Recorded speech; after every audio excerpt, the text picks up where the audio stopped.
Seorang pemilik perkebunan melangkah masuk ke bank dengan niat menarik uang tunai untuk membeli alat pertanian baru untuk lahannya. Kepala cabang memandangi pakaiannya yang kotor penuh tanah dan mengejeknya di depan umum, mengajukan taruhan yang memalukan.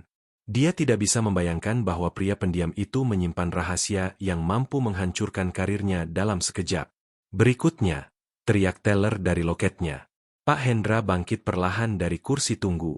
Sepatu botnya yang berat meninggalkan jejak lumpur tanah liat di atas lantai marmer yang dipoles hingga mengkilap seperti cermin. Topi caping tua yang dipegangnya di tangan bergetar sedikit karena tegang. "Permisi, saya perlu menarik uang." "Tunggu sebentar." Raka, kepala cabang, mendekati meja layanan dengan langkah tegas. Jas mahalnya yang pas di badan memantulkan cahaya dingin dari langit-langit. Dia menutup hidungnya dengan tangan secara berlebihan.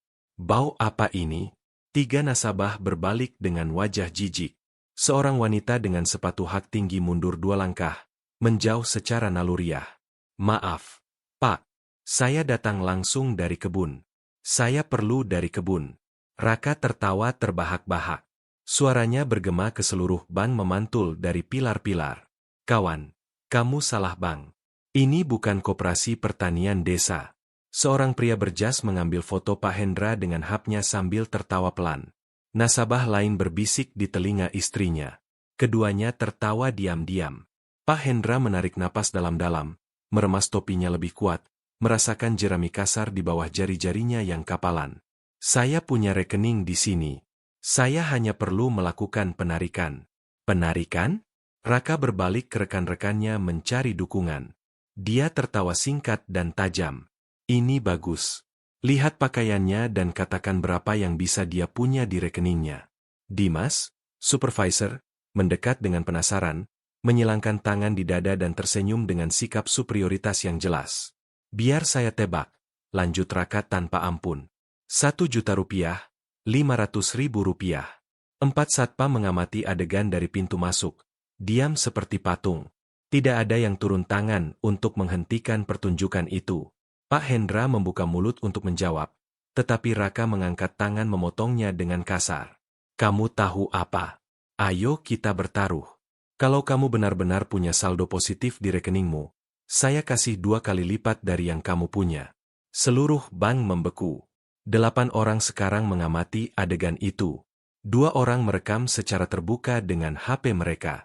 Raka menunjuk dengan telunjuk ke arah pintu kaca otomatis. Cincin emasnya berkilau di bawah cahaya buatan. "Tapi kalau kamu tidak punya 10 juta rupiah sekalipun, kamu pergi dari sini segera dan tidak pernah kembali lagi." Pak Hendra menekan topinya ke dada. Tangannya menjadi putih karena kekuatan yang dia gunakan untuk meremas pinggiran topi. Bagaimana pria itu bisa membuktikan bahwa dia bukan seperti yang mereka kira? Jika penghinaan ini sudah membuatmu marah, subscribe sekarang dan aktifkan lonceng. Jangan lewatkan balas dendam epik yang akan membuatmu terpaku sampai akhir yang mengejutkan. Topi caping tergelincir dari jari-jari Pak Hendra. Jatuh ke lantai dengan suara kering dan sedih. 45 tahun yang lalu. Topi yang sama, tanah merah subur yang sama menempel di kain. Hendra berusia 25 tahun dan memegang sertifikat tanah di tangannya. Ayahnya, Pak Sudirman, berada di sampingnya di bawah teras. "Tanah ini milikmu sekarang, anakku. Saya akan membuatnya makmur. Ayah, saya janji, kamu tidak perlu membuktikan apa-apa kepada siapapun." Seorang pria dinilai dari karakternya, bukan dari apa yang ada di sakunya. Hendra memeluk ayahnya. Matahari terbit di atas padang rumput yang masih kosong. Segalanya tampak mungkin di momen keemasan itu. 10 tahun kemudian, Hendra berada di bank yang sama, lebih muda, tetapi dengan pakaian kerja usang yang sama. Seorang manajer berkacamata melihat dokumennya dengan jelas merendahkan. "Pak Hendra, Anda tidak punya jaminan yang cukup. Saya punya perkebunan. Tanahnya bernilai 3 kali lipat pinjaman yang saya minta. Tanah pertanian tidak bernilai apa-apa di sini." Manajer menutup map dengan keras.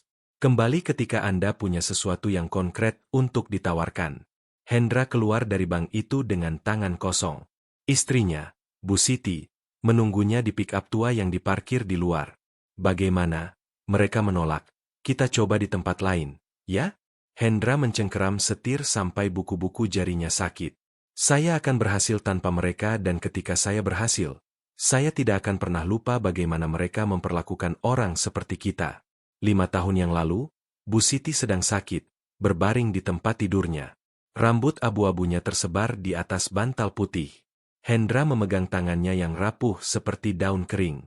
Kamu berhasil melakukan semuanya sendiri, Hendra. Kebun sudah berkembang begitu besar. Itu berkat kamu. Kamu selalu percaya padaku. Bisakah kamu janji satu hal? Dia batuk lemah. Meremas tangan suaminya dengan kekuatan terakhirnya. Jangan pernah berubah. Jangan pernah pakai jas. Jangan berpura-pura menjadi apa yang bukan dirimu. Uang tidak mendefinisikanmu. Saya janji, sayangku. Orang-orang akan menghakimimu. Biarkan mereka. Suatu hari mereka akan belajar. Sebuah tangan di bahu Pak Hendra menariknya dari kenangan. Dia berkedip. Kembali ke masa kini. Satpam berdiri di sampingnya dengan tangan terulur untuk mengundangnya berdiri. Pak, manajer meminta Anda untuk pergi. Pak Hendra melihat topinya di lantai. Lalu melihat Raka, yang tertawa keras dengan 2 nasabah. Istrinya benar, orang-orang menghakimi, tetapi mungkin hari ini adalah hari yang tepat untuk mengajarkan pelajaran yang Bu Siti bicarakan. Dia membungkuk dan mengambil topinya. Membersihkan debu dengan tenang, gerakan lambat dan bermartabat. Memakainya kembali di kepala. Matanya bertemu dengan mata Raka. Tidak ada kemarahan di tatapannya. Hanya tekad yang dingin, membeku. Pak Hendra mendekati meja layanan marmer lagi. Meletakkan dompetnya di atas permukaan dingin. Saya hanya perlu melakukan penarikan. Saya punya dokumen-dokumen saya. Raka menyilangkan tangan. Senyumnya tidak pernah mencapai matanya. Dokumen. Anda yakin punya rekening di sini? Ya, saya punya. Rekening nomor 478.235. Dibuka tahun 1995. Pak Hendra membuka dompet kulit tuanya. Jari-jarinya bergetar sedikit saat mencari kartu ATM. Potongan kertas tua berjatuhan di atas meja. Kwitansi yang menguning karena waktu. Sebuah foto kecil Bu Siti. Raka mengambil salah satu kwitansi dengan ujung jari, meliriknya dan terkekeh. Ini dari 1995. Kawan, ini sudah 30 tahun. Justru karena itu, saya nasabah lama. Selalu membayar semuanya tepat waktu. Dimas, supervisor, mendekat sambil merapikan dasi merahnya. Apa masalahnya di sini, Raka? Bapak ini bilang punya rekening, tapi lihat dalam keadaan apa dia datang. Keduanya bertukar pandang penuh persekongkolan. Dimas menggelengkan kepala dengan tidak setuju. Pak Hendra akhirnya menemukan kartunya. Menyerahkannya kepada Raka. Ini kartu saya. Raka mengambil kartu itu di antara telunjuk dan ibu jari seolah-olah itu benda yang terkontaminasi. Menggeseknya di pembaca komputer. Menunggu.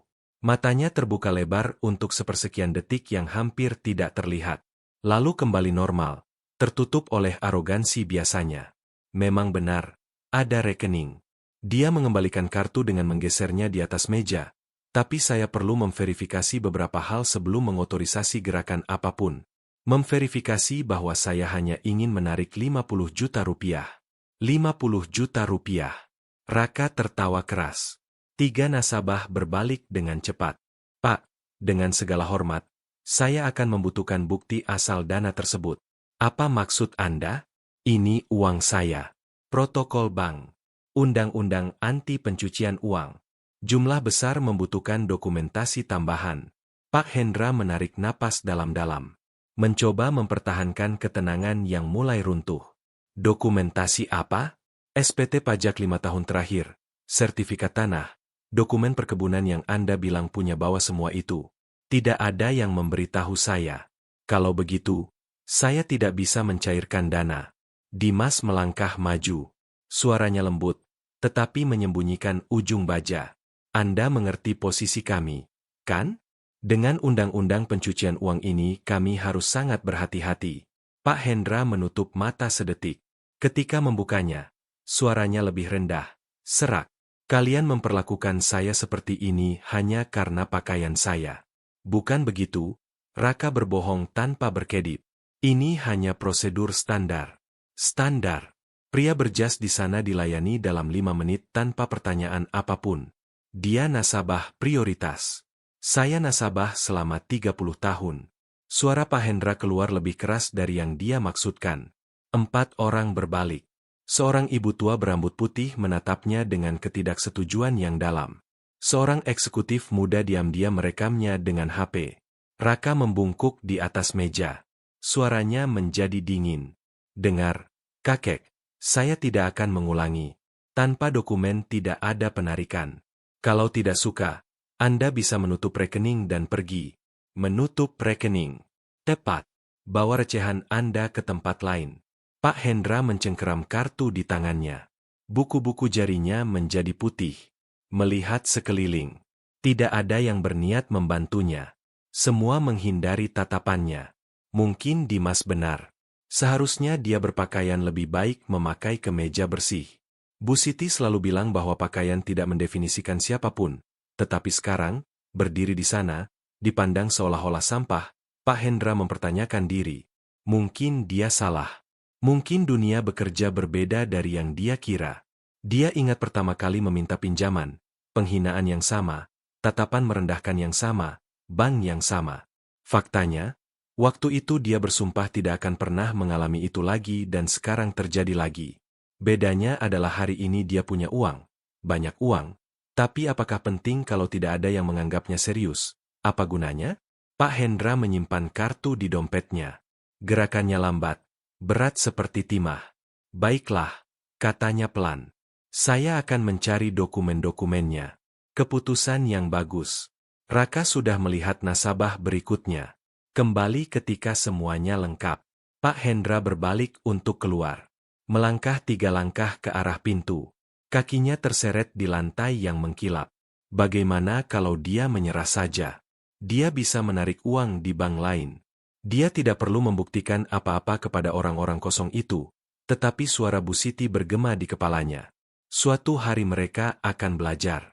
Pak Hendra berhenti di tengah bank. Tangannya turun ke sakunya. Merasakan hapnya. Dia punya nomor Mas Ari, pengacara kepercayaannya. Dia punya dokumen yang di-scan di emailnya. Dia punya bukti semuanya. Pertanyaannya adalah, apakah ini layak? Dia melihat ke belakang.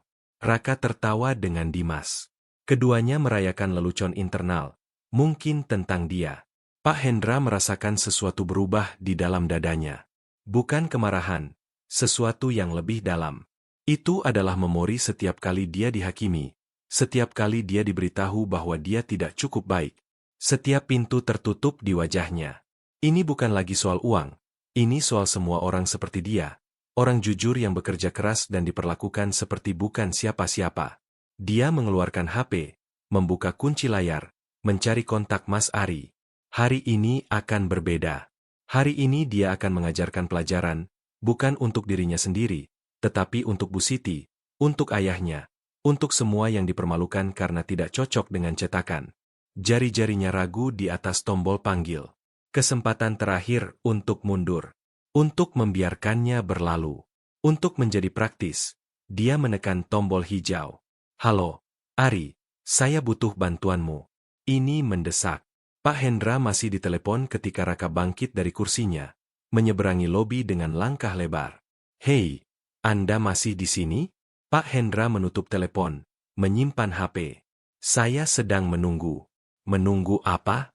Saya bilang kembali lain hari. Saya berubah pikiran.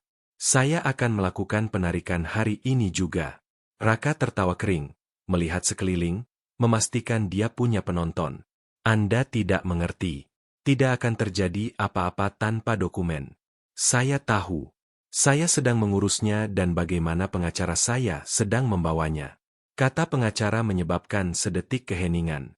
Lalu Raka meledak dalam tawa yang gemuruh. Pengacara. Orang ini punya pengacara. Dia berbalik ke Dimas. Kamu dengar itu? Dimas tersenyum menggelengkan kepala. 3 nasabah berhenti melihat HP mereka. Seorang wanita pirang berbisik sesuatu kepada suaminya. Biar saya pahami, lanjut Raka. Kamu punya pengacara, tapi tidak punya identitas yang valid. Bagaimana itu bisa? Dia akan membawa semuanya. Tentu. Dan saya pemilik bank ini. Tawa tertahan bergema di lobi. Dua satpam bertukar pandang bosan. Tidak ada yang bergerak untuk turun tangan. Pak Hendra menarik napas dalam-dalam. Mencoba menjaga suaranya tetap tegas. Saya hanya perlu menunggu setengah jam. Setengah jam. Anda pikir ini ruang tunggu umum? Lihat sekeliling. Ada orang menunggu untuk dilayani. Orang yang benar-benar punya uang. Saya juga punya. Punya. Kalau begitu, tunjukkan. Tunjukkan. Sekarang. Pak Hendra membuka mulut, menutupnya. Dia tidak punya cara untuk membuktikannya saat itu juga. Raka melihat keraguan dan menyerang. Seperti yang saya kira. Anda menggertak. Dimas bergabung dengannya. Suaranya lebih tenang, tetapi sama kejamnya. Dengar, Pak. Raka sudah terlalu sopan. Bank lain sudah memanggil satpam. Kenapa? Saya tidak melakukan kesalahan. Anda membuat keributan. Lihat kondisi pakaian Anda. Baunya. Nasabah tidak nyaman. Seorang ibu dengan tas branded mengangguk dengan semangat. Seorang pria dengan kacamata cermin memotret Pak Hendra sekali lagi. Tidak ada yang membelanya. Pak Hendra merasakan wajahnya terbakar. Tangannya gemetar. Tetapi punggungnya tetap tegak. Raka melihat karyawan lain mengamati. Ini saatnya memberikan pertunjukan penuh. Ada yang kenal bapak ini? Dia menaikkan suaranya secara teatrikal. Ada yang bisa konfirmasi bahwa dia punya uang? Keheningan mutlak. Tidak ada. Aneh sekali. Raka berjalan mengelilingi Pak Hendra seperti predator. Karena nasabah kaya semua orang kenal. Kita menyapa mereka di pintu. Menawarkan kopi. Tapi Anda tidak pernah ada yang lihat. Seorang teller pirang terkekeh tertahan. Rekannya di sebelah tersenyum. Dua anak magang di belakang bank mengikuti adegan dengan terpesona. Anda tahu kenapa tidak ada yang kenal Anda? Raka berhenti tepat di depannya. Karena Anda bukan nasabah penting. Mungkin punya rekening kecil dengan recehan yang ibu Anda buka untuk Anda 30 tahun lalu. Dimas melengkapi kalimat dan sekarang datang ke sini pura-pura mau menarik 50 juta rupiah. 50 juta rupiah. Dari mana dapat? Jual kebun. Tawa meningkat. 5 orang sekarang menonton secara terbuka. HP terangkat. Video sedang direkam langsung. Pak Hendra mengepalkan tangan. Penghinaan membakar seperti api. Tetapi dia harus bertahan. Mas Ari sedang dalam perjalanan. Kalian akan menyesal. Raka menirukan hantu. Saya gemetar ketakutan. Petani ini akan menuntut saya. Dengan apa? Dengan jagung. Tawa yang menggelegar meledak. Bahkan satpam tersenyum di balik kumis. Tetapi Pak Hendra melangkah maju. Suaranya keluar lebih kuat. Bergema. Saya sudah memperingatkan kalian. Saya punya rekening di sini selama 30 tahun. Selalu menjadi pembayar yang baik. Tidak pernah punya masalah. Dan kalian memperlakukan saya seperti penjahat hanya karena pakaian. Sejenak, senyum Raka goyah. Dimas bertukar pandang khawatir dengan seorang karyawan wanita. Mungkin mereka sudah terlalu jauh. Pak Hendra melanjutkan. Suaranya mendapatkan kekuatan. Kalian punya semuanya di sistem. Bisa lihat pergerakan saya. Bisa lihat bahwa saya tidak pernah gagal bayar. Lalu, kenapa semua penghinaan ini? Dua nasabah berhenti tertawa. Salah satunya tampak tiba-tiba tidak nyaman. Satpam yang lebih tua mengerutkan kening. Selama 30 detik tampaknya Pak Hendra telah membalikan situasi, bahwa akal sehat akan menang. Lalu Raka mengambil kendali kembali. Anda mau saya cek rekening Anda? Itu yang Anda mau. Anda mau saya tunjukkan kepada semua orang di sini berapa yang benar-benar Anda punya? Kalau perlu. Sempurna. Raka kembali ke komputer di belakang meja. Mengetik dengan keras secara teatrikal. Layar terpantul di kacamata brandednya. Dia tertawa meremehkan. Kalian tahu berapa yang ada di rekening yang sangat penting ini? Dia berbicara kepada penonton dadakan. Ada yang mau menebak? 5 juta rupiah, teriak seorang pria dari belakang. Kurang. Raka bersenang-senang seperti tidak pernah sebelumnya. 2 juta rupiah, coba wanita pirang. Hangat, hangat. Dimas masuk ke permainan kejam. 100.000 rupiah. Raka menggelengkan kepala, menciptakan ketegangan, lalu mengumumkan dengan penuh kemenangan 800.000 rupiah. Bank meledak dalam tawa kolektif. Seseorang bertepuk tangan. 3 orang membagikan momen itu di media sosial. 800.000 rupiah, ulang Raka dengan artikulasi yang jelas. Dan orang ini mau menarik 50 juta rupiah. Mau minta pinjaman dengan riwayat ini, dengan muka itu. Pak Hendra menjadi putih seperti kertas. Tidak mungkin. Pasti ada kesalahan sistem. Cek lagi. Itu bukan rekening utama saya. Oh, sekarang kita punya rekening utama. Berapa rekening yang kamu punya pembohong? Saya tidak berbohong. Tidak. Kalau begitu, di mana uangnya? Di mana pengacaranya? Di mana bukti dari apa yang kamu bilang? Pak Hendra tidak punya jawaban. Semuanya berjalan salah. Mas Ari seharusnya sudah sampai. Rekening koran seharusnya menunjukkan miliaran. Ada yang salah dengan sistem komputer. Raka mendekat. Napasnya berbau kopi kuat. Anda tahu apa masalah Anda? Anda pria kecil yang ingin terlihat besar. Datang ke sini kotor. Bau pupuk kandang dan pikir bisa membuat siapapun terkesan dengan cerita petani kaya Anda. Tapi kami melihat orang seperti Anda setiap hari. Pemimpi, pecundang, orang kalah. Setiap kata adalah tusukan. Pak Hendra merasa kakinya lemas. Sekarang keluar dari bank saya sebelum saya panggil polisi karena percobaan penipuan. Penipuan. Mencoba menarik uang yang tidak Anda miliki. Itu kejahatan. Saya tidak mencoba satpam. 2 pria berseragam hitam mendekat. Masing-masing memegang lengan Pak Hendra. Tidak perlu, gumam Pak Hendra. Saya jalan sendiri. Tapi mereka sudah mendorongnya ke pintu keluar. Nasabah menyingkir seolah-olah dia punya penyakit menular. HP menangkap setiap detik rasa malunya. Di ambang pintu, salah satu satpam mengambil topinya yang jatuh lagi. Melemparnya ke jalan. Ambil barang-barang Anda dan jangan kembali. Pak Hendra keluar terhuyung-huyung. Pintu kaca otomatis tertutup di belakangnya. Melalui kaca dia melihat Raka merayakan. Tos dengan Dimas. Tepuk tangan. Tawa. Seseorang menirukan jalannya yang pincang. Dia sendirian di trotoar. Topinya diselokan. Mobil-mobil lewat dengan cepat. Orang-orang yang terburu-buru menghindarinya tanpa melihatnya. Tidak terlihat, kalah, dipermalukan. Tidak ada yang peduli.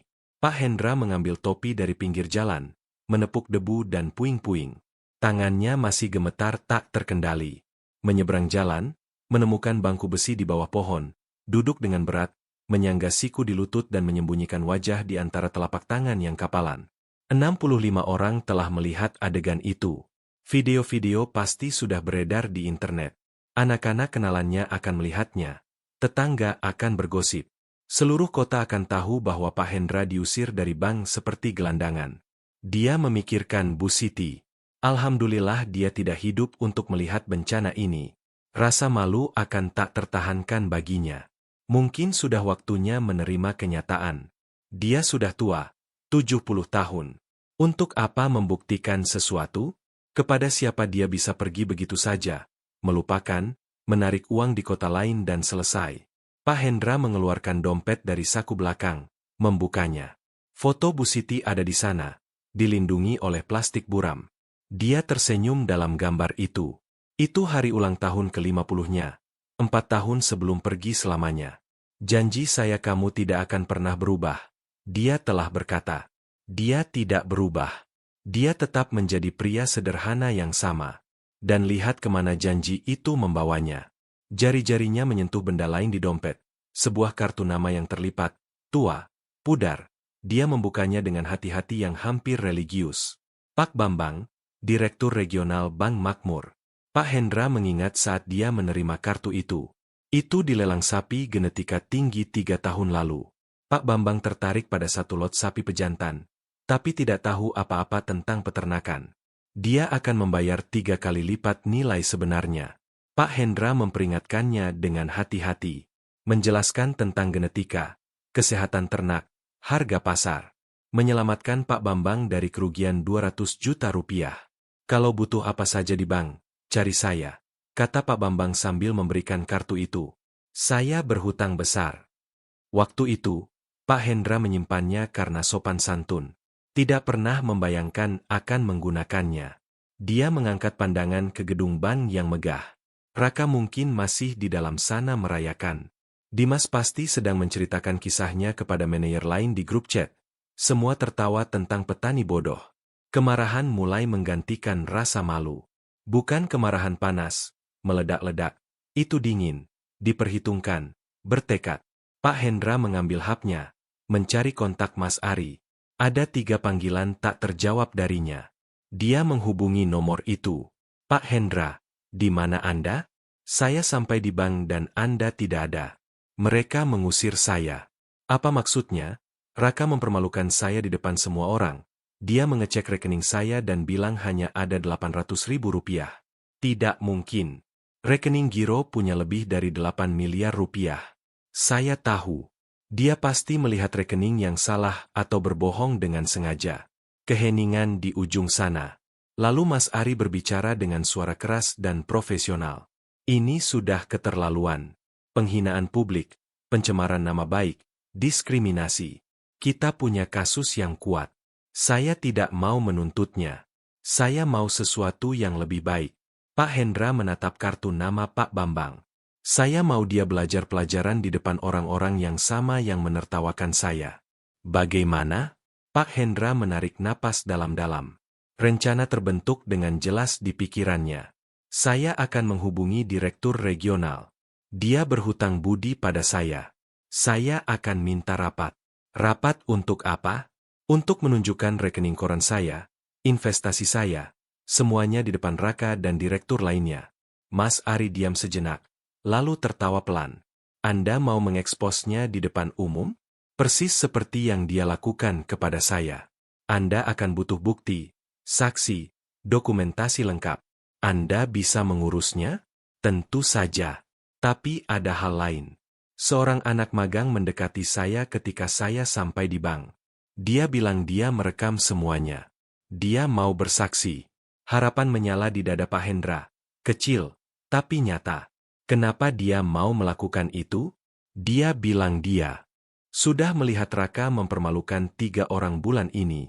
Dia lelah hanya melihat tanpa berbuat apa-apa. Pak Hendra bangkit dari bangku. Kakinya kokoh. Sekarang keputusan sudah diambil. Ari, saya butuh kamu melakukan 3 hal. Pertama, kumpulkan semua rekening koran saya dari 5 tahun terakhir. Kedua, konfirmasi dengan anak magang bahwa dia akan bersaksi. Ketiga, kirimkan nomornya. Saya ingin berterima kasih secara pribadi. Dan kamu mau melakukan apa? Pak Hendra melihat kartu nama Pak Bambang, lalu gedung bank, akhirnya pantulan dirinya di etalase toko. Saya akan menelepon teman lama dan saya akan menjadwalkan rapat yang akan mengubah segalanya. Ceritakan di komentar dari kota mana kamu menyaksikan ketidakadilan ini. Serius, saya membaca semuanya dan membalas dengan penuh kasih kepada yang berkomentar. Pak Hendra menghubungi nomor Pak Bambang. 3 nada. 4. Dia hampir menutup telepon. Halo, Pak Bambang. Saya Hendra dari Lelang Sapi. Hendra, tentu saja saya ingat. Bagaimana kabarnya? Saya butuh bantuan. Anda bilang kalau saya butuh sesuatu. Katakan. Apa yang Anda butuhkan? Pak Hendra menarik napas dalam-dalam. Menceritakan semuanya. Penghinaan. Raka. Video-video. Pengusiran. Pak Bambang tetap diam di ujung sana. Keheningan yang berat dan berbahaya. Dia melakukan itu di cabang saya. Dia melakukannya di depan puluhan orang. Siapa manajer itu? Raka. Pak Bambang mengumpat pelan. Orang bodoh itu.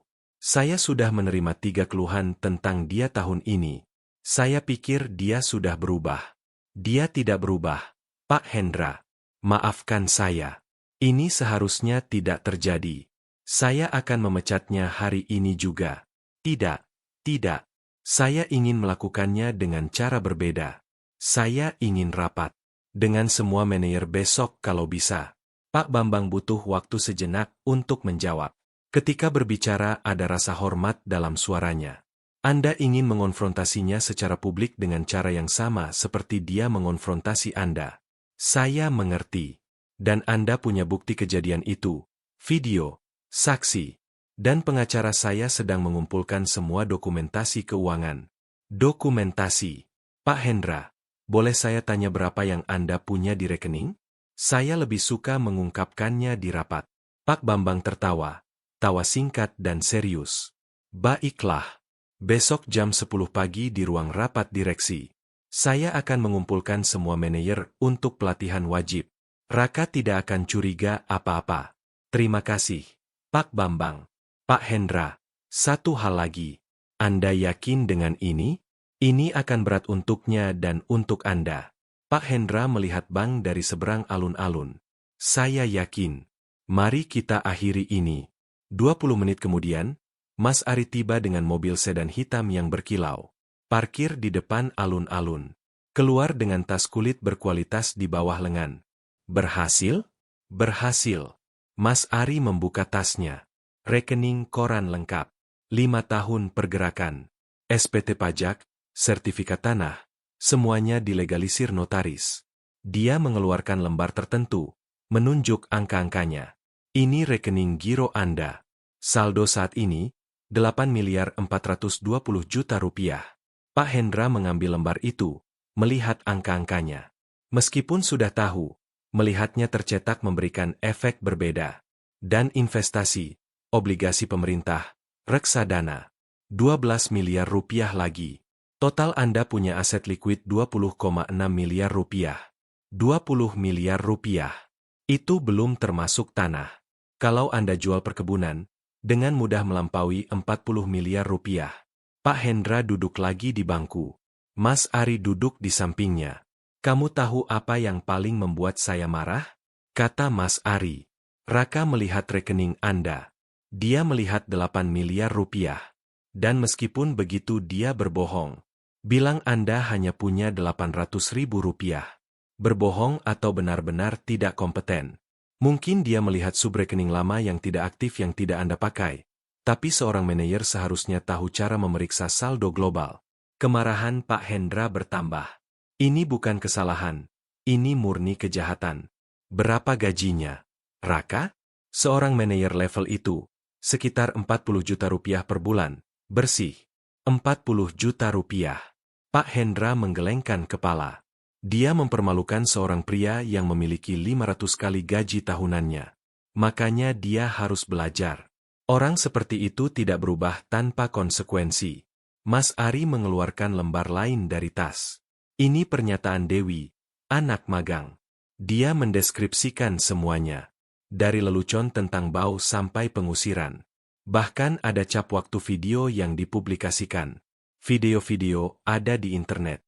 3 di antaranya sudah menjadi viral. Komentarnya keras. Pak Hendra tidak ingin tahu. Dia sudah cukup dipermalukan dan dia akan bersaksi di rapat. Ya, tapi dia takut kehilangan magangnya. Bilang padanya saya akan melindungi pekerjaannya. Jamin itu dengan Pak Bambang. Mas Ari mencatat. Baik, sekarang soal strategi. Bagaimana Anda ingin menjalankan rapat? Pak Hendra merenung. Harus mengejutkan, tapi tanpa dendam. Bu Siti tidak akan menginginkan balas dendam. Dia akan menginginkan keadilan. Pertama Raka akan menyangkal semuanya. Mereka selalu menyangkal. Benar. Lalu kita tunjukkan video tanpa potongan. Semua dia akan mencoba mendiskreditkan kita. Bilang itu disalahartikan. Saat itu, Dewi bersaksi, mengkonfirmasi setiap detail. Dan kalau dia masih menyangkal, Pak Hendra tersenyum untuk pertama kalinya dalam berjam-jam senyum yang nyata. Maka saya tunjukkan rekening koran. Buktikan dia berbohong tentang rekening saya. 800 ribu rupiah melawan 8 miliar rupiah. Mas Ari memukul pahanya. Sempurna. Dia akan menggantung diri dengan talinya sendiri. Semakin dia menyangkal, semakin buruk untuknya. Dan di akhir saya akan tanya apakah dia masih mau memberikan saya 2 kali lipat. Keduanya tertawa. Tawa pahit. Tapi dengan rasa kemenangan yang dekat. Mas Ari menyimpan dokumen. Menutup tas. Pak Hendra, ada satu hal yang harus saya tanyakan. Kenapa Anda tidak pernah pamer kekayaan?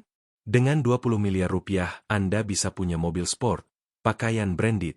Kenapa Anda terus hidup sederhana? Pak Hendra melihat sepatu boot kotornya.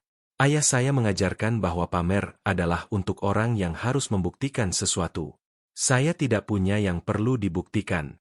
Saya punya Bu Siti, saya punya tanah, saya punya kedamaian. Dan sekarang saya perlu membuktikan, bukan untuk saya, tapi untuk semua yang dihakimi berdasarkan penampilan, setiap pekerja jujur yang masuk ke suatu tempat dan diperlakukan seperti sampah. Mas Ari meletakkan tangan di bahunya. Kalau begitu, mari kita hancurkan orang ini dengan berkelas. HP Mas Ari berbunyi. Dia menjawab, mendengarkan. Wajahnya menjadi gelap. Saya mengerti. Terima kasih sudah memberitahu. Menutup telepon. Melihat Pak Hendra. Kita punya masalah. Apa? Raka menemukan soal rapat. Dia tidak tahu alasannya. Tapi dia curiga. Dia menelepon Pak Bambang minta menundanya. Bilang dia ada janji besok. Pak Bambang menyetujui. Tidak. Tapi Raka memaksa. Dia menekan. Pak Hendra berdiri, berjalan berputar-putar. Kalau Raka tidak datang, rencana akan hancur. Saya butuh dia di sana. Saya tahu. Pak Bambang akan membuat kehadiran wajib, tapi Raka bisa jadi defensif. Kalau begitu, kita harus membuatnya rileks. Membuatnya percaya ini bukan hal serius. Mas Ari berpikir sejenak. Bagaimana kalau saya telepon bank berpura-pura jadi klien yang tertarik investasi besar?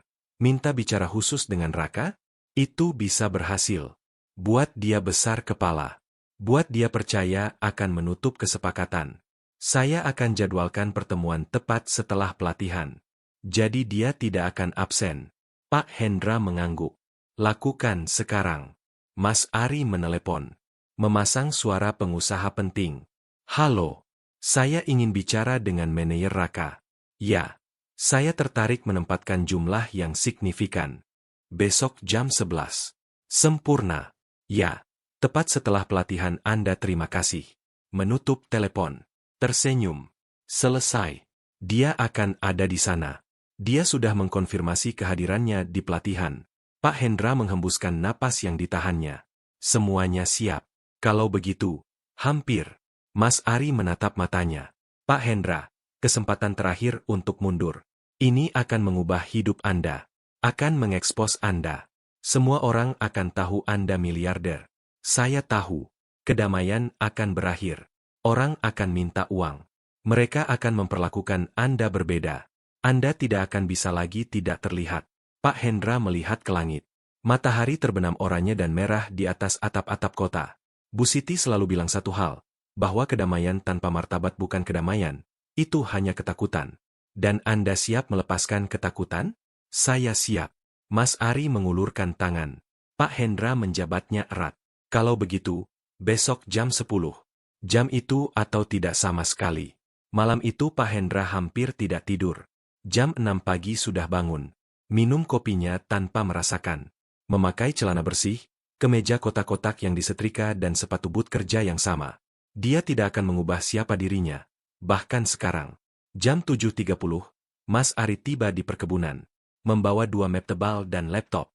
Saya bawa semuanya. Rekening koran, pernyataan, kwitansi, semuanya dilegalisir. Mereka duduk di meja dapur, menyebarkan dokumen. Mas Ari membuka komputer dan menghubungkannya ke proyektor portabel kecil. Mari kita latihan. Anda harus siap untuk pertanyaan apapun. Kita bisa mulai. Mas Ari mengambil peran Raka. Pak Hendra, Anda mengklaim punya 8 miliar rupiah, tapi pakaian Anda tidak menunjukkannya. Bagaimana Anda menjelaskan itu? Kekayaan tidak diukur dari pakaian, diukur dari karakter dan kerja keras. Bagus. Dan kalau dia tanya dari mana uangnya? 50 tahun bekerja. Peternakan, pertanian, investasi cerdas. Sempurna. Sekarang, ketika Anda menunjukkan rekening koran, jangan tunjukkan arogansi. Tegas, tapi rendah hati. Mengerti? Mereka berlatih selama 2 jam setiap pertanyaan yang mungkin, setiap keberatan, setiap upaya mendiskreditkan. Pak Hendra menghafalkan angka-angka utama, tahu persis apa yang harus dikatakan. Jam 9.15, Mas Ari menelepon Dewi, anak magang. Dewi, kamu siap? Saya siap. Tapi saya gugup. Bagaimana kalau saya dipecat? Pak Bambang menjamin itu tidak akan terjadi? Dia sendiri yang meminta kesaksianmu. Ini aman. Benar-benar. Kamu melakukan hal yang benar. Dewi menarik napas dalam-dalam di ujung telepon. Baik, saya akan ada di sana. Mas Ari menutup telepon, melihat Pak Hendra. Kita punya saksi.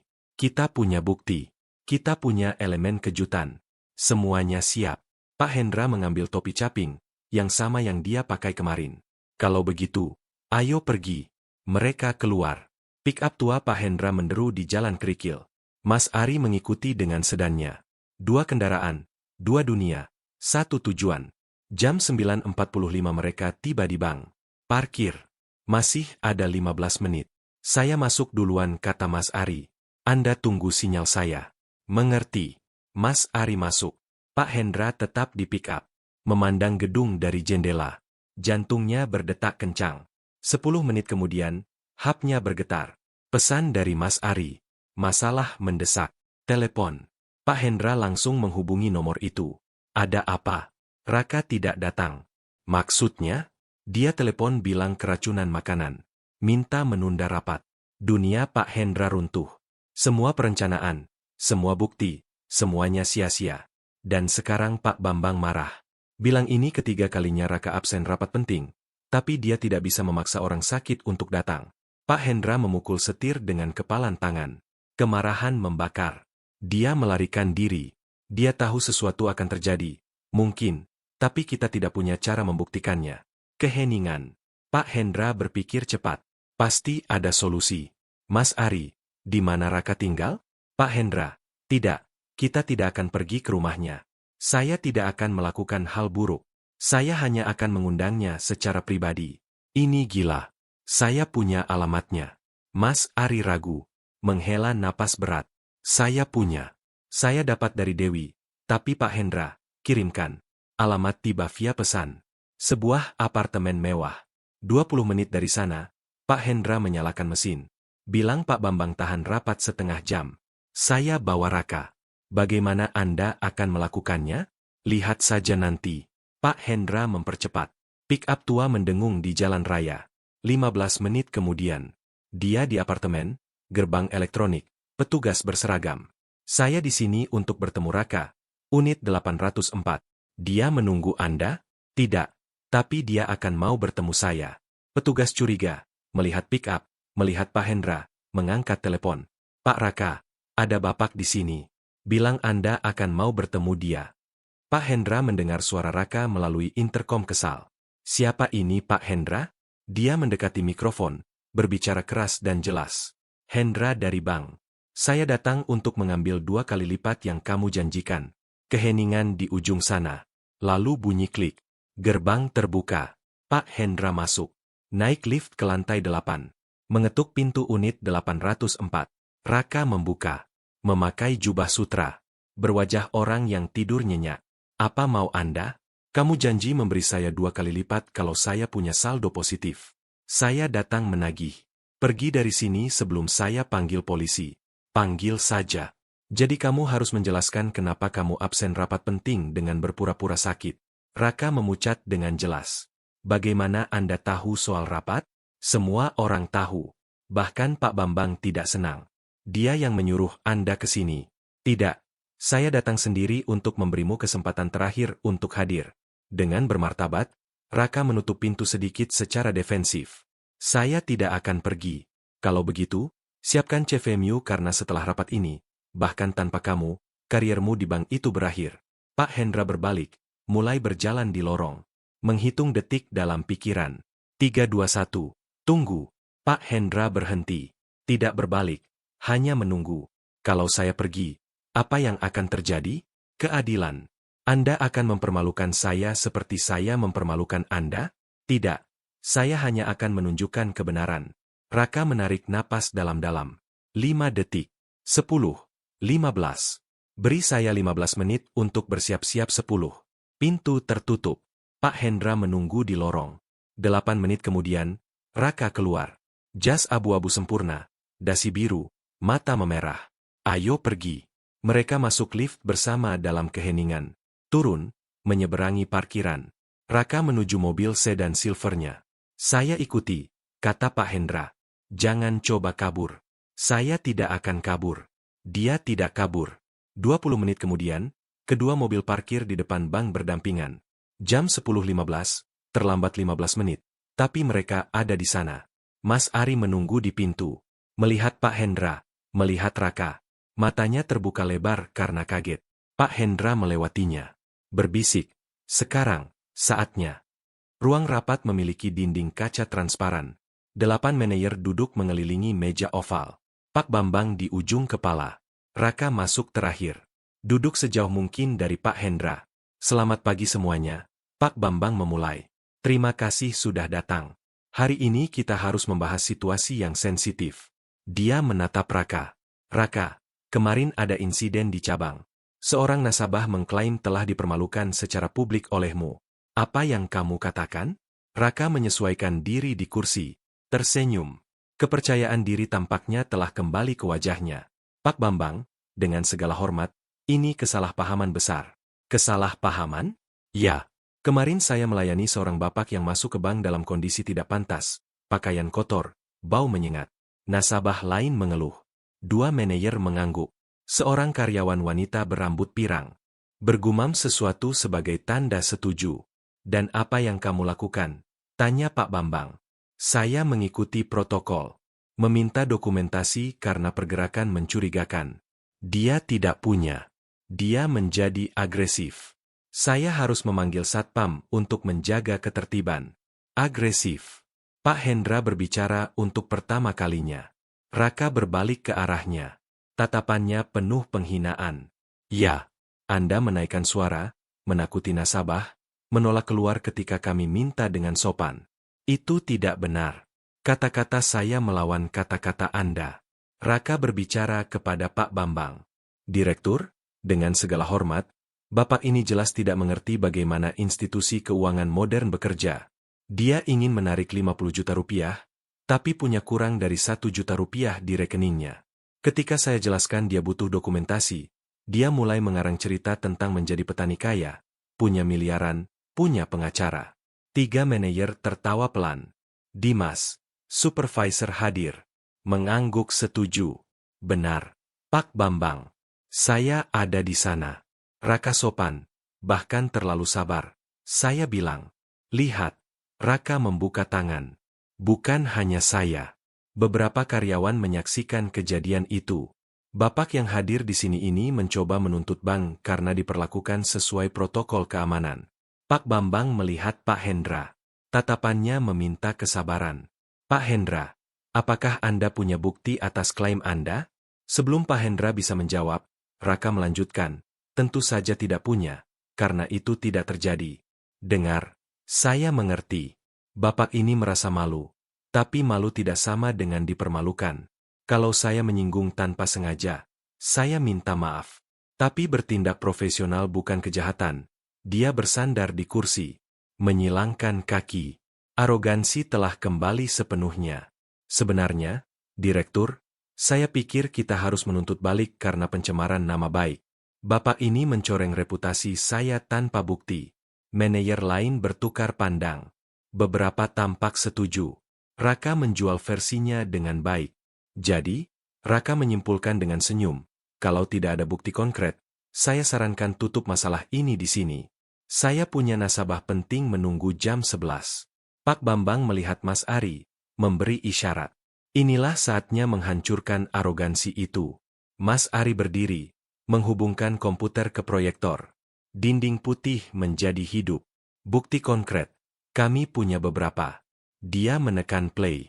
Layar menunjukkan interior bank. Rekaman HP. Sudut dari atas. Mungkin seseorang yang berdiri. Audionya jernih. Suara Raka bergema di ruangan. Bau apa ini? Tawa. Kawan, kamu salah bang. Ini bukan koperasi pertanian. Lebih banyak tawa. Pak Hendra muncul di layar meremas topinya. Raka berputar di sekelilingnya. Kalau kamu benar-benar punya saldo positif, saya kasih 2 kali lipat. Tawa sinis meledak dalam video. Nasabah merekam. Raka menunjuk pintu. Ruang rapat jatuh dalam keheningan mutlak seperti kuburan. 5 manajer menatap layar, mulut menganga. 2 melihat Raka, 1 melihat lantai. Video berlanjut. Menunjukkan Dimas bergabung dalam ejekan, lelucon tentang pupuk kandang, pengecekan rekening palsu, Rp800.000, pengusiran brutal oleh Satpam. Mas Ari menekan jeda. Itu protokol keamanan. Raka pucat seperti kanvas, tapi masih mencoba membela diri. Video itu di luar konteks, tidak menunjukkan apa yang terjadi sebelumnya. Dia agresif duluan. Di luar konteks, Mas Ari tersenyum. Kami punya video lengkap, 32 menit. Mau saya putar semuanya? Tidak, bukan begitu. Rekaman itu diedit. Tidak diedit. Kami punya file asli dengan metadata, cap waktu, semuanya. Mau teknisi memverifikasinya sekarang? Raka membuka mulut, menutupnya. Tangannya gemetar di atas meja yang dipernis. Pak Bambang mencondongkan badan ke depan dengan mengancam. Raka, dalam video kamu bilang Pak Hendra punya Rp800.000 di rekeningnya. Kamu verifikasi data itu. Saya verifikasi. Ya. Dan ada Rp800.000? Ada. Bisa dicek di sistem. Mas Ari menekan tombol lain. Sebuah spreadsheet muncul di layar. Ini rekening giro Pak Hendra. Rekening 4008235. Bisa dikonfirmasi? Raka melihat, mengangguk secara mekanis. Sekarang lihat saldo pada 7 Desember 2025. Kemarin, layar menunjukkan dalam karakter besar. Saldo tersedia Rp8.347.890. Ruangan meledak dalam bisikan. Seorang manajer wanita mengeluarkan, "Ya Allah, yang tertahan." Dimas memucat. "8 miliar rupiah," ulang Mas Ari. "Bukan Rp800.000, 8 miliar rupiah." Raka menggelengkan kepala dengan panik. Itu tidak muncul kemarin. Saya bersumpah. Sistem menunjukkan hal lain. Menunjukkan atau kamu sengaja berbohong. Saya tidak berbohong. Itu kesalahan sistem. Kesalahan sistem. Pak Bambang mengambil komputernya, mengetik dengan cepat, memutar layar ke Raka. Saya melihatnya sekarang. Sistem bekerja dengan sempurna. Menunjukkan 8 miliar rupiah dengan jelas. Bagaimana kamu bisa salah? Saya tidak tahu. Saya sedang punya hari buruk. Saya lihat dengan cepat. Pintu ruangan terbuka. Dewi masuk. 22 tahun. Rambut diikat. Tangan gemetar. Dia melihat Pak Bambang. Bisakah kamu bicara, Dewi? Dia menarik napas dalam-dalam. Saya ada di sana kemarin. Saya melihat semuanya. Raka berbalik ke arahnya. Matanya penuh kepanikan. Dewi, kamu tidak perlu melakukan ini. Ya saya perlu. Suaranya menjadi lebih tegas. Karena ini bukan pertama kalinya. Bukan pertama kalinya. Tanya Pak Bambang. Tidak, Direktur. Bulan lalu Pak Raka mempermalukan seorang ibu tua. Bilang seorang pensiunan tidak punya uang untuk investasi. Minggu lalu ada seorang pemuda pendatang. Dia memanggil satpam bahkan sebelum melayaninya dan kemarin lusa Pak Hendra. Itu semua bohong. Raka berdiri dengan cepat. Dia mengarang semuanya karena ingin merugikan saya. Dewi mengeluarkan hapnya, menunjukkan layar. Saya punya pesan dari karyawan lain.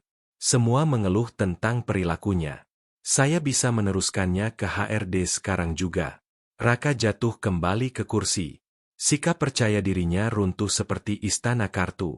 Bahu merosot, tangan menutupi wajah. Saya hanya stres. Tekanan target. Kalian tidak mengerti. Suaranya keluar pecah. Dia bukan lagi manajer arogan. Dia pria telanjang di hadapan rasa malunya. Ruangan tetap hening. Keheningan yang berat, mencekik. Tidak ada yang berani bergerak. Pak Bambang menutup mata, menarik napas dalam-dalam. Ketika membukanya, ada kekecewaan mendalam di tatapannya. Tekanan target. Dia mengulangi dengan suara rendah dan berbahaya. Kamu mempermalukan nasabah karena tekanan target. Manajer wanita pirang menjauhkan kursinya dari Raka. Suara melengking di lantai memecah keheningan. Dia menatapnya seolah-olah orang asing yang menjijikan. Dimas, Supervisor yang tertawa bersamanya, pucat pasi. Tangannya gemetar di atas meja. Dia mencoba berbicara. Pak Bambang, saya tidak tahu ini begitu serius. Saya pikir ini hanya apa, Dimas. Pak Bambang memotong. Sek, hanya penghinaan, hanya prasangka. Dimas menundukkan kepala, tidak menjawab. Seorang manajer berjanggut abu-abu menggelengkan kepala dengan jijik. Saya bekerja di sini 20 tahun. Tidak pernah melihat hal seperti ini. Manajer lain yang lebih muda menatap Raka dengan penghinaan absolut. Kawan, 8 miliar rupiah. Kamu kehilangan nasabah 8 miliar rupiah karena jadi orang bodoh. Bisikan mulai meningkat pelan pada awalnya. Lalu semakin keras. 5 percakapan simultan. Semua membicarakan Raka. Tidak ada yang membelanya. Bagaimana dia bisa salah nilai sampai seperti itu? Dia tidak salah. Dia berbohong dengan terang-terangan. Kamu lihat videonya? Memalukan sekali. Bayangkan berapa banyak nasabah lain yang dia perlakukan seperti itu. Raka mengangkat kepala, melihat sekeliling, melihat wajah-wajah ketidaksetujuan, kemarahan, jijik, orang-orang yang bekerja dengannya, yang makan siang dengannya. Semua membelakanginya. Teman-teman, kalian tidak mengerti. Bukan seperti itu. Boleh saya jelaskan? Jelaskan apa? Manajer wanita pirang berbicara. Semuanya ada di video. Kamu menertawakannya. Kamu membuat semua orang tertawa. Kamu menyebutnya pembohong. Tapi saya tidak tahu. Tidak tahu. Pak Bambang memukul meja dengan kepalan tangan. Semua terlonjak. Pekerjaanmu adalah tahu, memverifikasi, memperlakukan setiap nasabah dengan hormat. Raka berdiri, kakinya gemetar. Pak Bambang, tolong, ini 10 tahun di bank. 10 tahun. Ini tidak bisa berakhir karena satu kesalahan. Satu kesalahan. Dewi bilang ada kasus lain. Itu berlebihan. Kesalahpahaman. Seperti Pak Hendra juga kesalahpahaman. Raka tidak punya jawaban. Dia melihat pintu, menghitung jarak. Tubuhnya condong ke arah itu. Jangan berpikir untuk keluar dari ruangan ini, Pak Bambang memperingatkan. Tapi Raka sudah bergerak. Mengambil jasnya dari kursi, melangkah 2 langkah ke arah pintu. Dewi menghalangi jalan. Minggir. Anak magang. Tidak, kamu yang minggir. Dia tetap tidak bergerak. 2 manajer berdiri di sampingnya, lalu 1 lagi. 4 orang menghalangi jalan keluar Raka. Dia terpojok, dikepung. Kalah. Kalian tidak bisa melakukan ini padaku. Dia berbisik. Saya punya hak. Saya akan menuntut bank kalian semua. Pak Bambang berdiri, berjalan sampai berhadapan muka dengan Raka. Kamu mau menuntut? Dengan dasar apa? Kami punya bukti, saksi, video. Kamu tidak punya apa-apa. Raka mencoba kartu terakhir yang putus asa. Dia berbalik ke Pak Hendra. Kamu mau berapa? 100 juta rupiah? 200 juta rupiah? Saya bayar untuk melupakan semua ini. Ruangan membeku lagi. Pak Hendra tetap duduk, tenang, tangan bertumpu di atas meja. Menatap Raka untuk waktu yang lama. Saya mau berapa? Ya, angka berapapun. Hanya jangan lakukan ini padaku.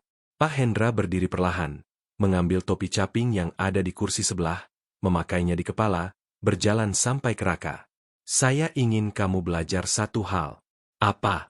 Bahwa uang tidak membuatmu lebih baik dari siapapun dan kekurangan uang tidak membuat siapapun lebih buruk darimu. Raka membuka mulut. Tidak ada suara yang keluar. Saya datang ke sini kemarin, lanjut Pak Hendra.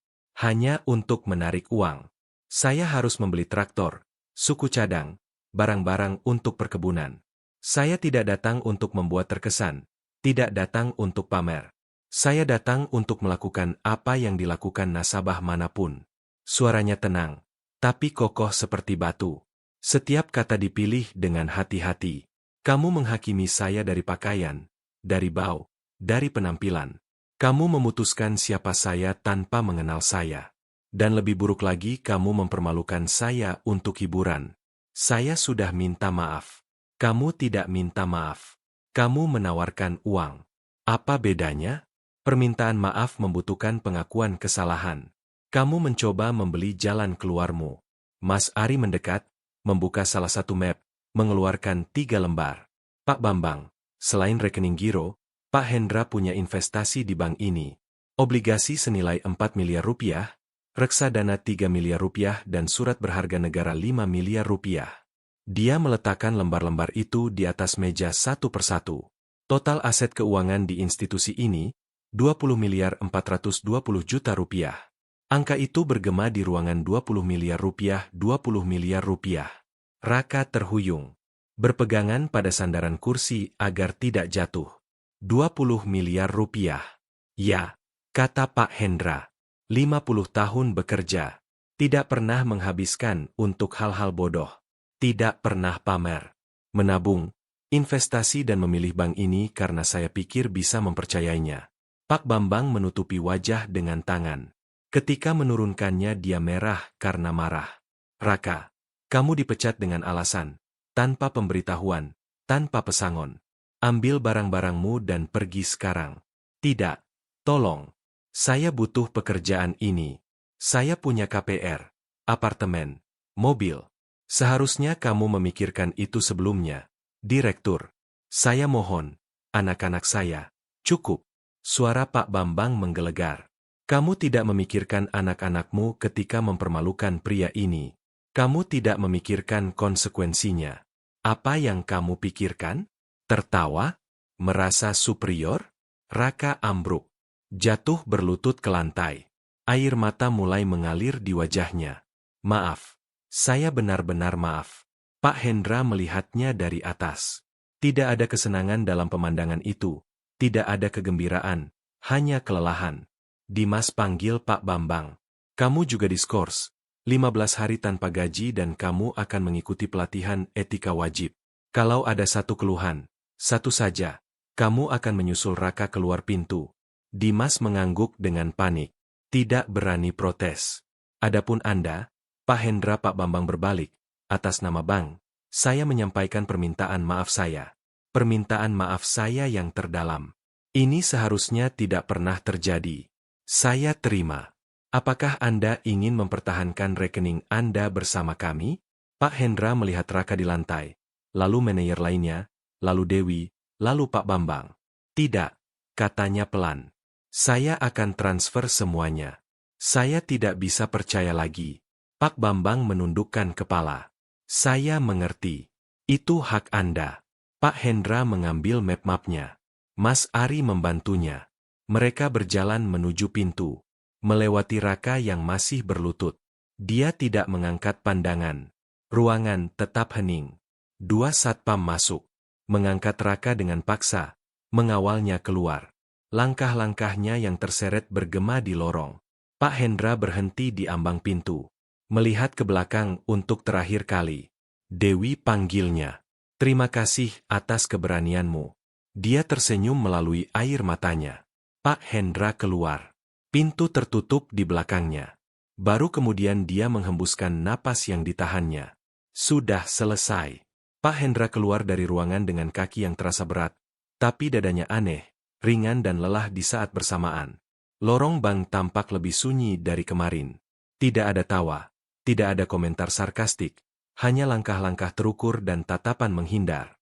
Mas Ari berjalan di sampingnya memegang erat map-map berisi dokumen. Keduanya melewati area layanan nasabah. Beberapa karyawan yang kemarin tertawa sekarang menatap intensif ke keyboard mereka. Seorang karyawan wanita mengangkat pandangan, membuka mulut seolah ingin mengatakan sesuatu, tapi mengurungkan niat. Menundukkan kepala lagi. Di depan pintu kaca, Pak Hendra berhenti. Melihat ke belakang untuk terakhir kali. Melihat Dewi di kejauhan, berdiri dekat mesin ATM. Dia mengamatinya dengan ragu-ragu. Ketika menyadari dia melihatnya, dia mengangkat tangan dalam sapaan malu-malu. Pak Hendra menjawab dengan anggukan singkat. Tidak ada kata-kata untuk momen itu, hanya rasa hormat. Di trotoar, matahari tampak lebih terang. Dia melepas topi sejenak dan membiarkan angin segar membelai wajahnya. Mas Ari tersenyum miring. Anda berhasil. Saya tidak tahu apakah saya berhasil. Ari, saya hanya tahu ini sudah selesai. Selesai untuknya. Untuk Anda ini awal dari tahap baru. Pak Hendra tidak menjawab. Berjalan ke pick-up-nya. Sebelum naik, dia memandang seluruh gedung bank. Jendela-jendela cermin sekarang memantulkan sesuatu yang lain. Bukan lagi pria yang dipermalukan di trotoar, tapi pria yang keluar dengan kepala tegak. Malam itu Pak Hendra pulang ke perkebunan dengan perasaan campur aduk yang sulit dijelaskan. Pick-up tuanya menderu di jalan kerikil yang familiar, melewati barisan pohon kelapa sawit yang bergoyang tertiup angin sore. Ketika sampai di rumah utama, dia tidak langsung masuk. Dia duduk di teras selama berjam-jam, memandang matahari terbenam yang mewarnai langit dengan gradasi oranye, merah muda, dan ungu. Pikiran Pak Hendra melayang ke Bu Siti. Dia membayangkan istrinya duduk di sampingnya seperti dulu, memegang tangan yang kasar karena puluhan tahun bekerja di tanah. Bu Siti selalu bilang bahwa keadilan akan datang pada waktunya. Bahwa orang-orang yang sombong akan belajar pelajaran mereka sendiri.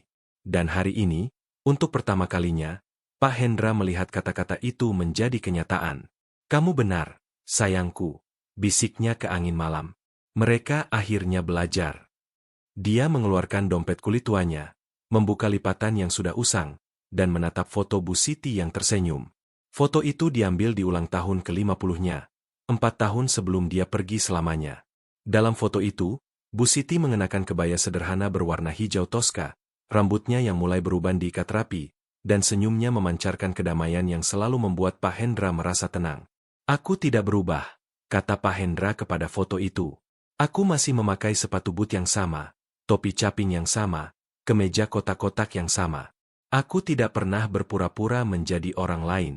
Dan hari ini, aku membuktikan bahwa kita tidak perlu berubah untuk dihormati. Kita hanya perlu tetap jujur pada diri sendiri. Malam itu, untuk pertama kalinya dalam beberapa hari, Pak Hendra tidur dengan nyenyak. Tidak ada mimpi buruk tentang tawa yang mengejek atau tatapan merendahkan. Hanya kegelapan yang damai dan hangat, seperti pelukan dari seseorang yang sangat dirindukan. 3 hari kemudian, di sebuah apartemen yang lebih kecil dari yang biasa dia tinggali, dengan tirai setengah tertutup, Raka menatap pantulan dirinya sendiri di cermin kamar mandi. Janggut yang tumbuh berantakan, lingkaran hitam yang dalam di bawah mata, dasi tergeletak di sudut lantai seperti ular mati. Hapnya bergetar tanpa henti di meja ruang tamu. Pesan-pesan yang tidak dijawab, panggilan dari nomor-nomor tidak dikenal, notifikasi baru, video lain dengan namanya beredar, komentar lain yang mengatakan dia mendapat apa yang pantas. Raka menutup mata sejenak. Bank, jabatan, gaji, status, semuanya telah menguap dalam 1 hari. Dia menarik napas dalam-dalam, berjalan ke jendela dan menarik tirai. Di bawah di jalanan, kehidupan berjalan normal seperti biasa.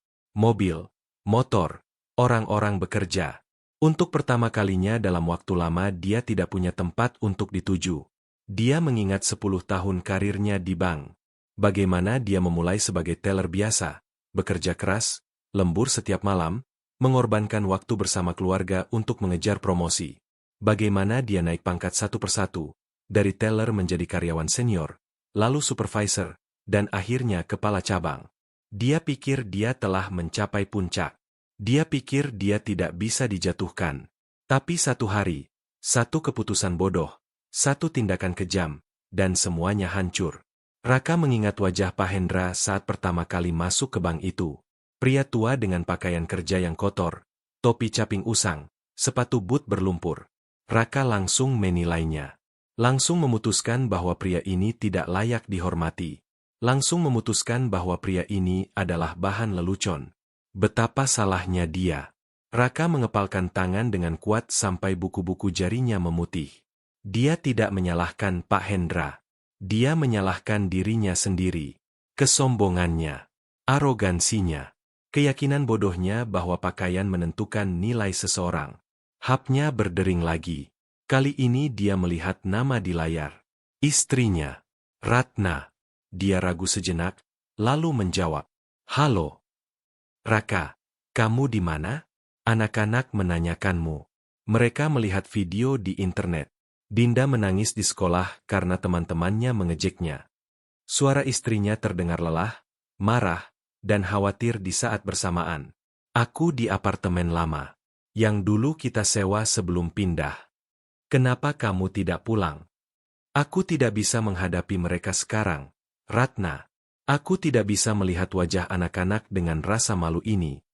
Rasa malu. Suara Ratna meninggi. Kamu seharusnya memikirkan rasa malu sebelum mempermalukan orang tua itu di depan semua orang. Sekarang seluruh negara mengenal namamu, Raka. Seluruh negara tahu apa yang kamu lakukan. Raka tidak menjawab. Dia tahu istrinya benar.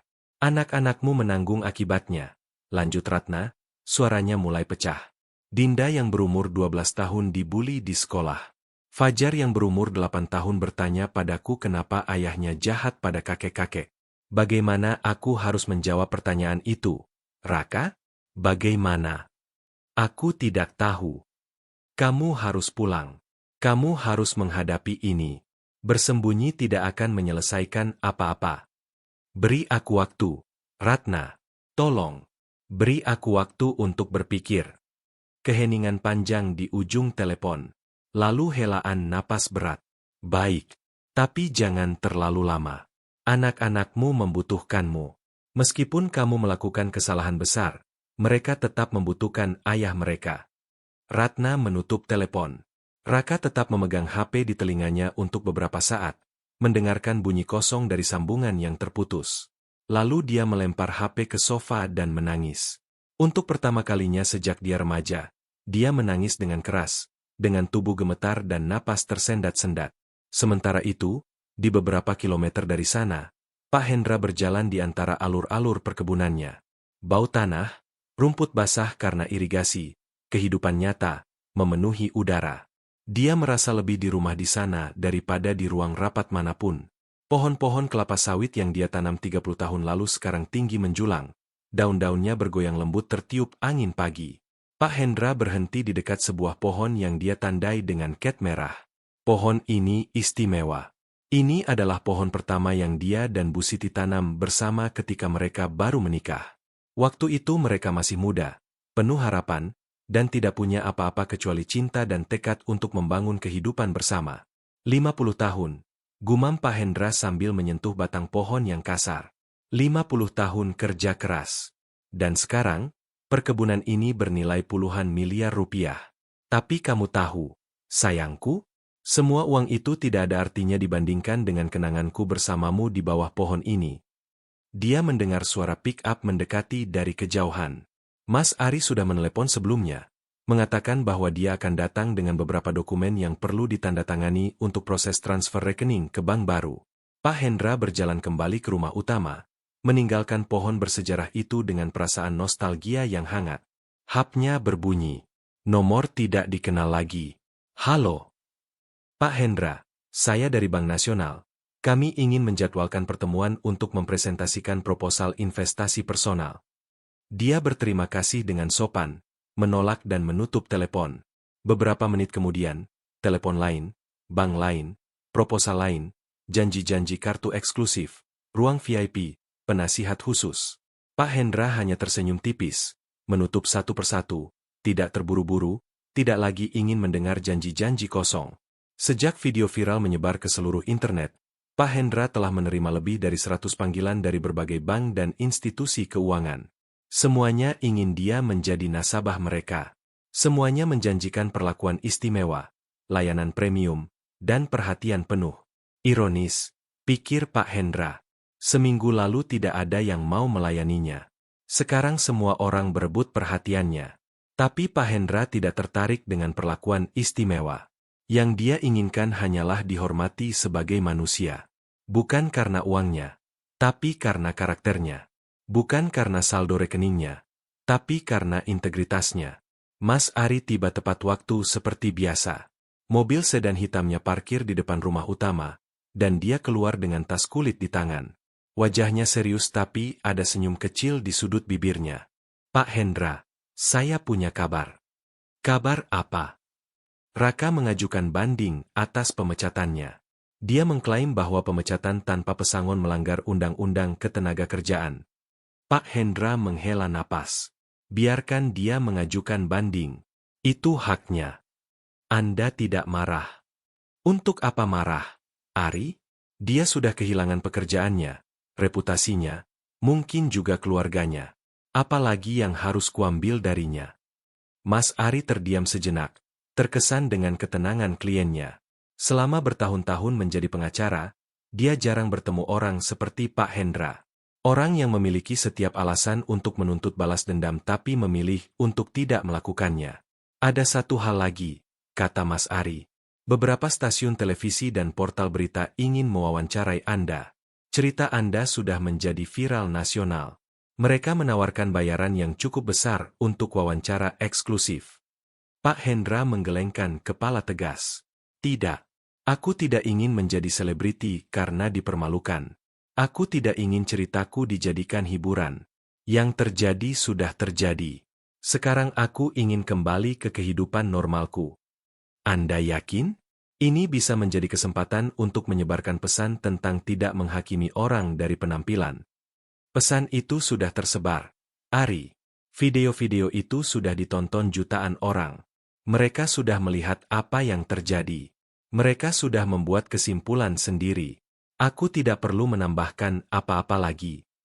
Mas Ari mengangguk dengan hormat. Baiklah. Kalau begitu, mari kita selesaikan dokumen transfer ini. Mereka duduk di meja makan yang sederhana, menyebarkan dokumen-dokumen di atas permukaan kayu yang sudah tua tapi terawat dengan baik. Pak Hendra membaca setiap halaman dengan teliti, menandatangani di tempat yang diperlukan, dan mengajukan pertanyaan ketika ada yang tidak jelas. Bank baru ini, kata Pak Hendra sambil menandatangani halaman terakhir. Bagaimana kamu memilihnya? Saya memilih Bank Rakyat Sejahtera. Mereka punya reputasi baik dalam melayani nasabah dari berbagai latar belakang. Dan yang lebih penting, mereka punya program pemberdayaan petani dan pemilik perkebunan kecil. Saya pikir nilai-nilai mereka sejalan dengan Anda. Pak Hendra tersenyum. Kedengarannya bagus. Terima kasih, Ari.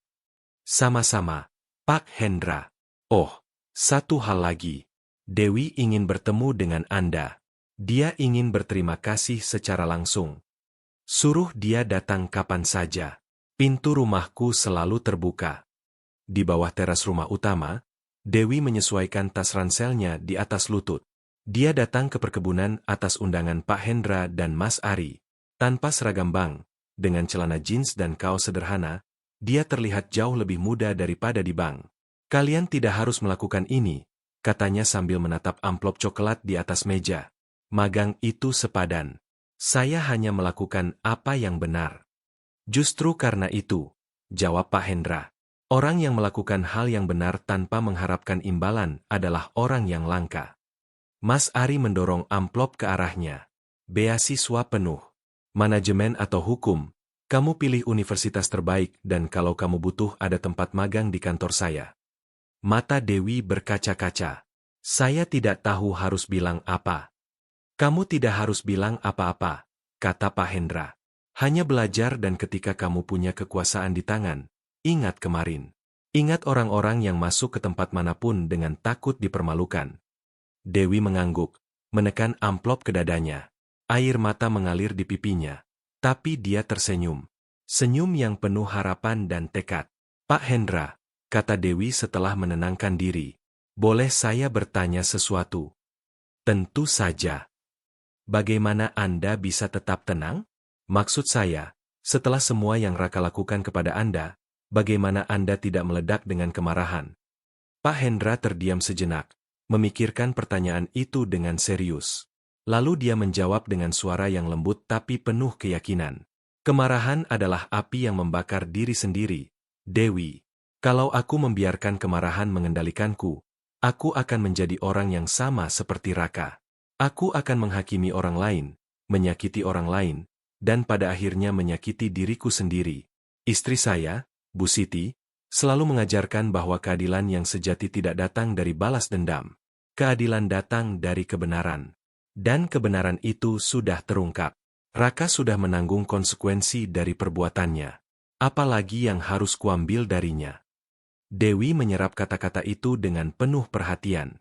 Dia merasa seperti sedang belajar pelajaran hidup yang lebih berharga daripada apapun yang diajarkan di universitas. Terima kasih, Pak Hendra. Bukan hanya untuk beasiswa ini, Tapi untuk pelajaran ini, saya akan mengingatnya seumur hidup.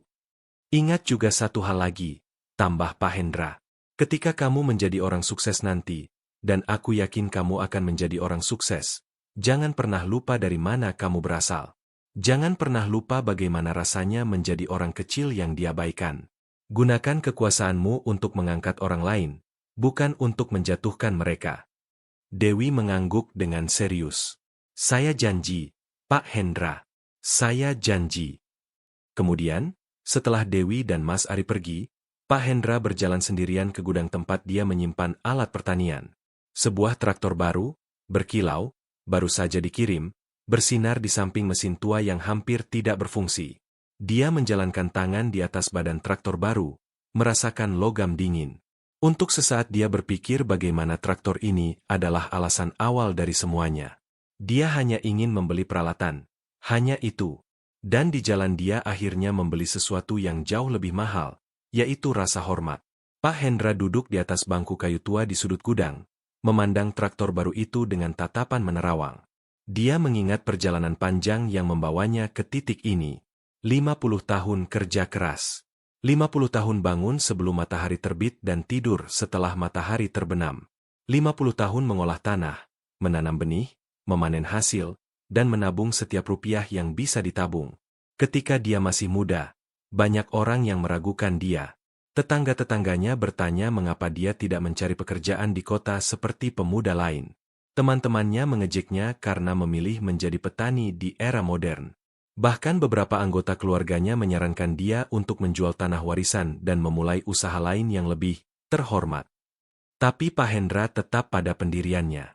Dia percaya pada tanah yang diwariskan ayahnya. Dia percaya pada kerja keras dan kejujuran. Dan yang paling penting, dia percaya pada Bu Siti yang selalu mendukungnya di setiap langkah. Kita akan berhasil, Bu Siti selalu berkata ketika masa-masa sulit datang. Selama kita bersama, kita akan berhasil. Dan mereka memang berhasil. Perkebunan yang dulunya hanya beberapa hektar sekarang membentang luas sejauh mata memandang. Hasil panen yang dulunya hanya cukup untuk makan sekarang diekspor ke berbagai negara. Tabungan yang dulunya hanya beberapa ratus ribu sekarang mencapai miliaran rupiah. Tapi di sepanjang perjalanan itu, Pak Hendra tidak pernah berubah. Dia tetap memakai pakaian kerja yang sederhana. Dia tetap mengendarai pick-up tua yang sama. Dia tetap tinggal di rumah yang sama yang dibangun ayahnya puluhan tahun lalu. Bukan karena dia tidak mampu membeli yang lebih baik, tapi karena dia tidak merasa perlu. Kemewahan adalah untuk orang yang perlu membuktikan sesuatu. Ayahnya, Pak Sudirman, pernah berkata, "Kita tidak perlu membuktikan apa-apa kepada siapapun. Kita tahu siapa kita." Kata-kata itu tertanam dalam di hati Pak Hendra dan menjadi prinsip hidupnya. Beberapa minggu kemudian, Pak Hendra masuk ke cabang bank lain di kota tetangga. Sepatu boot yang sama, topi caping yang sama, kemeja yang sama seperti biasa. Di antrean 3 orang di depan, 2 di belakang. Beberapa tatapan penasaran, tapi tidak ada yang agresif. Ketika gilirannya tiba, manajer muda dengan jas biru tua mengangkat pandangan dari komputer. "Selamat pagi, Pak. Ada yang bisa saya bantu? Saya ingin transfer rekening saya ke sini. Bapak sudah jadi nasabah di bank lain. Sudah 30 tahun. Manajer mulai menjelaskan layanan-layanan, tapi berhenti di tengah kalimat ketika melihat nama di formulir. Hendra menelan ludah. Gambar-gambar dari video viral jelas melintas di pikirannya. "Ada masalah?" tanya Pak Hendra dengan tenang. "Tidak, Pak. Tidak ada masalah." Manajer cepat-cepat menguasai diri. "Saya hanya ingin memastikan bahwa Anda diperlakukan di sini dengan cara yang Anda layak dapatkan. Dengan hormat." Pak Hendra mengamati wajah pemuda itu. Ada ketakutan di sana, tapi juga sesuatu yang berbeda. Semacam perhatian baru yang lahir dari cerita yang sudah mengelilingi internet. "Kamu tidak perlu takut melakukan kesalahan denganku," kata Pak Hendra. "Hanya jangan perlakukan aku berbeda kalau suatu hari aku masuk ke sini dengan pakaian baru." Manajer tersenyum malu. "Janji, Pak. Saya tidak akan menghakimi nasabah manapun dari pakaiannya." Pak Hendra menandatangani dokumen transfer. Ketika berdiri untuk pergi, manajer ikut berdiri. Boleh saya bertanya satu hal? Silakan.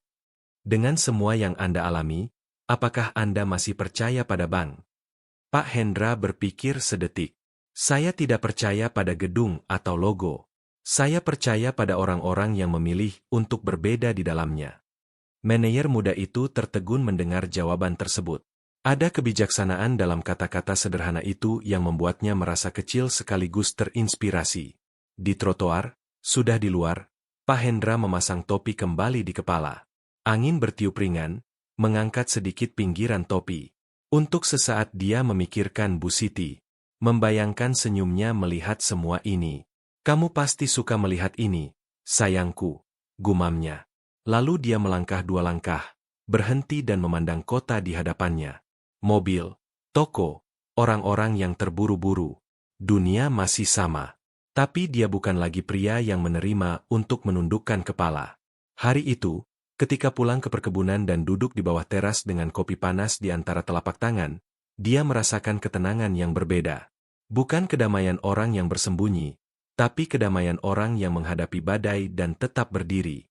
Matahari mulai terbenam di ufuk barat, mewarnai langit dengan warna-warna yang indah. Pak Hendra menyeruput kopinya perlahan, menikmati setiap tegukan.